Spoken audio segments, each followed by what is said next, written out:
నమస్కారం. ఘంటారావానికి స్వాగతం. ముందుగా ప్రధానాంశాలు. ఏఐ ట్రాన్స్ఫర్మేషన్ కాన్క్లేవ్ ప్రారంభించిన మంత్రి శ్రీధర్ బాబు.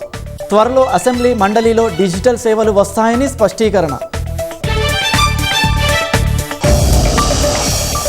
సికింద్రాబాద్ కాచిగూడ కమేలాలో హెచ్ఫాస్ట్ ఆకస్మిక దాడులు.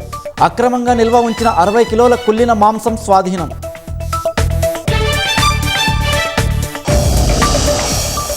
నీట్ అంశం అయోధ్య విరాళాల చోరీపై విపక్ష ఎంపీల ఆందోళన.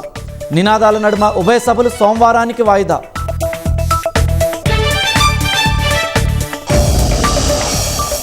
వందే మాతరం గేయానికి జాతీయ గీతం హోదా.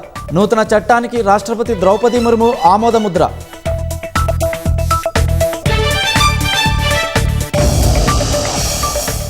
పట్నాలో కారు ఢీకొట్టడంతో రోడ్డు దాటుతున్న వ్యక్తి మృతి. మృతదేహంతో స్థానికుల ఆందోళన, పోలీసుల లాఠీచార్జ్.